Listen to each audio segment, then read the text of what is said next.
नइखे बूझे वाला गरीब हमन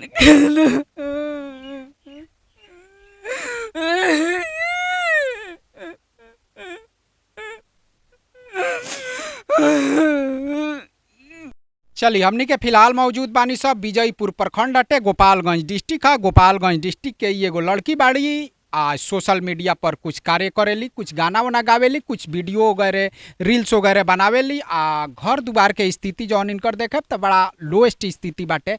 हेने रउआ सबे देख सकतानी एक झलक कैमरा के नज़र से।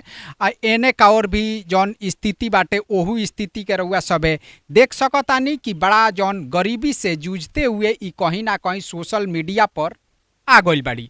सोशल मीडिया के जौन पकड़ बाटे आज घर घर आ जन जन तक हो गइल बा। मान ली कि एमे गरीबी आ अमीरी के कोनो सीमा नहीं है। जेकरा में जैसन हुनर बा सोशल मीडिया ओकरा के वैसन शाबाशी दे रहल बा, जनता ओकरा के प्यार दे रहल बा। अब इनकर जौन बाटे हालांकि ये खाली हम और वीडियो बनौले रहनी जौना बेरा रोवत गावत रहली, लेकिन ये बेरा इनका लगे अब मान ली कि कुछ दूसरे स्टोरी बा। अब इनकर कहनाम बा जब हमनी के बातचीत भइल कि शादी ब्याह ना करी हैं, जीवन भर ऐसा ही रही हैं, शादी ब्याह ना करी हैं। अब तो भविष्य बताई कि शादी ब्याह ई करी हैं कि ना करी हैं, लेकिन अभी फिलहाल में इस शादी ब्याह काहे ना करी हैं अब हमनी के पूछे जाने की कोशिश कल जाता। का नाम पड़ी था? सिंगर चांदनी चंचल। सबसे पहले आपको नमस्ते, और जितना भी इस चैनल के माध्यम से देख रहे हैं सबको दिल से नमस्ते। गाना वगैरह तो गावेलू भोजपुरिया में नु गावेलू? हाँ। भोजपुरिया में बोला, भोजपुरी आवेला नु? हाँ, भोजपुरी बहुत अच्छा बोले नहीं है। हाँ, तो भोजपुरिया में बोला ऐसे कि मान ला कि हमनी का माटी के भाषा हटे। को बात बताओ तो शादी ब्याह करे से तारा काहे नफरत बा?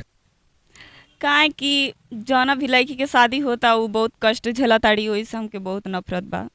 और ऐसे दूसरा बात कि ई लो जाली लो ससुराल तो खाना बना के खिला ली लो तो वो हमके पसंद नहीं खे कि केहू के खाना। खाए के पसंद बा?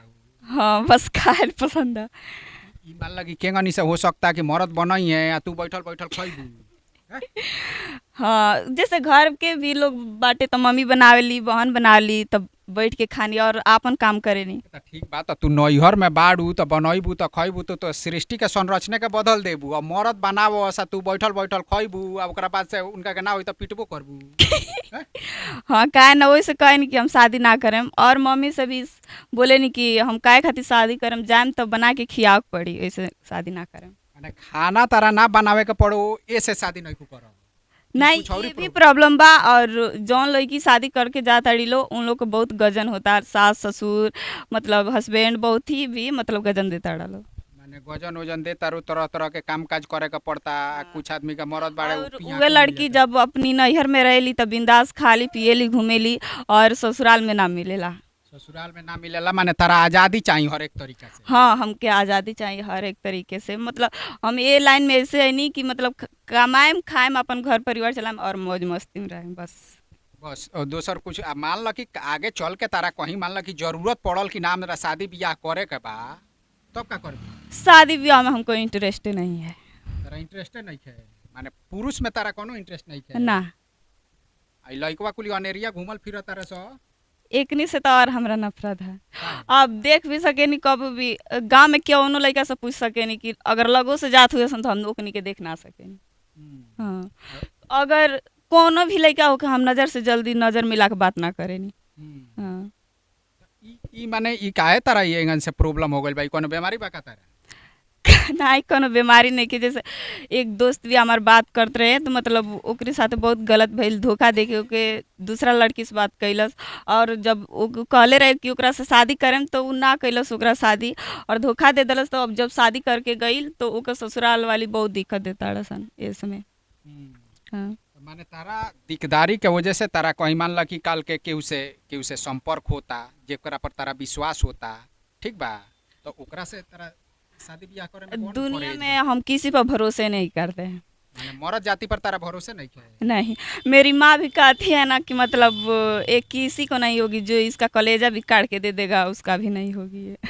केहू के ना होखबू? ई त एगो अलगे तारा अवतार ले ले बड़ू का हो?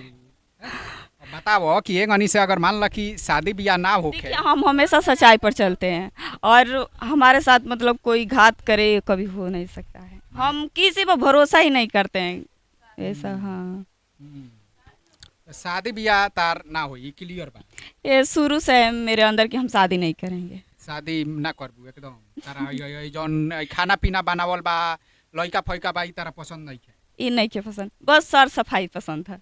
सर सफाई खाना बनाई चाहे ना बनाई लेकिन सर सफाई करे नहीं। सर सफाई करेलू तो सरे सफाई करे खातिर चल जइयो ठीक बा। मान लो ई खाना वाना बनावे खातिर कहीं वो परिवार में गइलू तो दूसरा केहू के राखी ना ही हम देखा तनी आजकल जे खाना ना बना लो कर गुजर नहीं के होत। गुजर नहीं के हो।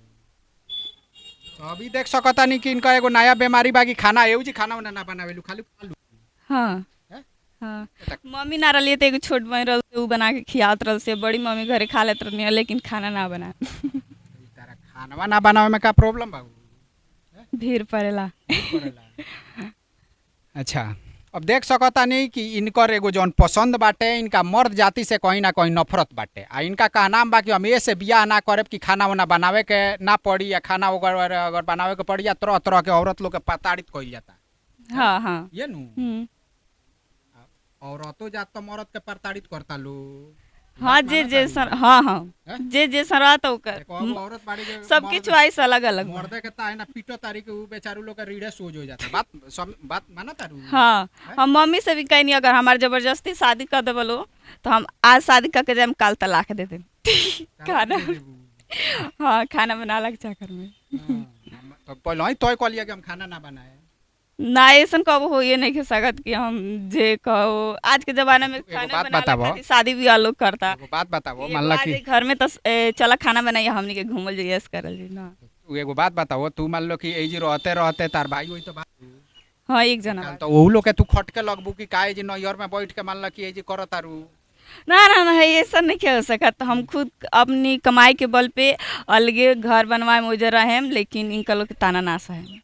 केहू के ताना ना सहबू एकदम अपन सिंगल जीवन जगन से एकदम एगो चिड़ई खानी उड़त फिरबू जहाँ हाँ तोरा इच्छा ये करी। हमारा लाइफ बा बस। हम्म। रील्स वगैरह तो बनावेलू। हाँ रील्स भी बनानी। हमारी चैनल का नाम है चांदनी चंचल ब्लॉग, तो प्लीज़ आप लोग उस चैनल को सब्सक्राइब कीजिए। सब्सक्राइब करो लो तो ई मर्द जाति लोग के सब्सक्राइब करी जकरा के तू कहत तारू कि ना ए लो से हमरा नफरत बाटे हैं? ना ही सब मर से ना देखिलो तो ओइमे केहू के तो पास हमारे वीडियो जाई तो बिना तो देख ले हटिलो ना, जरूर देखिलो एक बार। माने केहू के कितनो भी नफरत बाटे हमसे तो जरूर हमार वीडियो देखिलो। गाना वाना गावेलू। हाँ गाना वाना गाने तनी एक आध गो गाना सुना तार जौन स्टोरी बा तार जौन पसंद बा आ तार जौन मान ला कि मर्द जाति से नफरत बा खैर उ तो अलगे चीज बाटे तो गाना वाना गावो तो तनी एगो। ठीक मेलो रवा हरदम आदि हल गरीब के आए विधना कैसे लिखल हमारा नसीब के।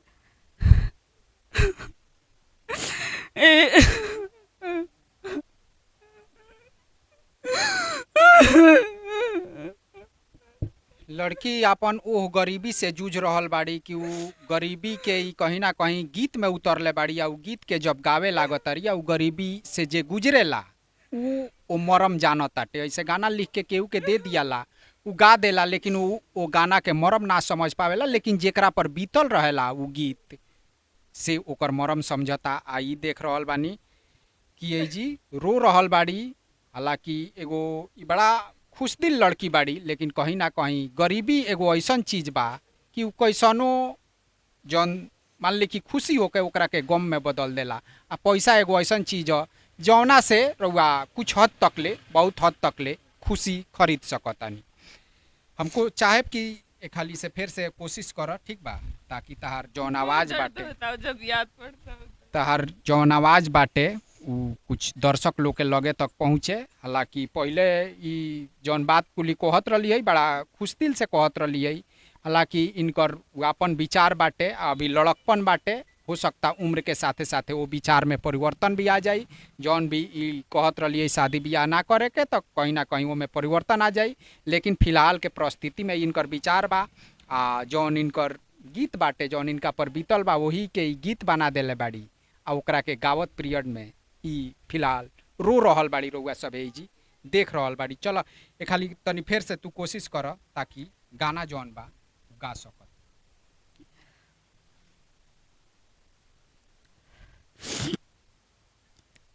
बीचे में से शुरू कर। दिनवा में बीते रतिया सुख बा सपनावा ऐसन नसीब मिलल कवने करनावा जियते ही देखनी मौगत गरीब के आए विधना कैसे लिखल हमारा नसीब के ए विधना कैसे लिखल हमारा नसीब के केहू नइखे बुझे वाला गरीब हमन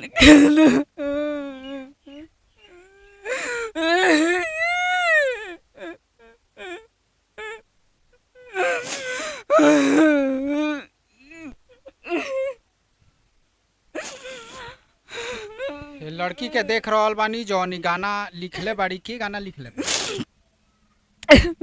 मामा जी गात रहनी में से गानी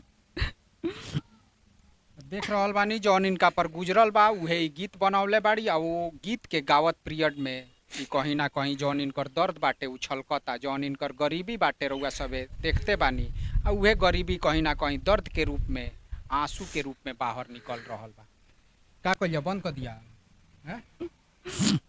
चलिए अभी कह रहल बाड़ी कि ऐसे कि अब रोवत पीरियड में तो गाना गवावल उचित बा ना, गाना गा भी नहीं की सकता, गाना इतना दर्द बाटे आ वो दर्द में इनकर गरीबी भरल बा आ वो गरीबी जौन बाटे इनका आंसू के रूप में बाहर निकल रहल बा, इनका आँख से निकल रहल बा। अब ये सिचुएशन में मान ली कि गाना गा नहीं की सकत, ये से ई जौन साक्षात्कार बा हमनी के एजी समाप्त कइल जाता। कुछ जानता से कहबू? हाथ जोड़ के जनता से ये निवेदन बा कि प्लीज़ आप लोग हमको ज़्यादा से ज़्यादा सपोर्ट कीजिए। मेरे चैनल को चांदनी चंचल ब्लॉग चैनल को आप लोग सब्सक्राइब कीजिए, ज़्यादा से ज़्यादा शेयर कीजिए, मेरे वीडियो को लाइक कीजिए। चलिए अब इनकर जौन चैनल बाटे चांदनी चंचल यूट्यूब पर रउआ जाके सर्च करे तो ऊपर इनका के रउआ सपोर्ट करी आ जौन कुछ कह गइलिए इनकर कुछ नादानी बाटे आ इनकर गरीबी जौन बाटे इनका आँख से बह रहल बा। चलिए हमनी के फिर मिलल जाई अगला वीडियो में।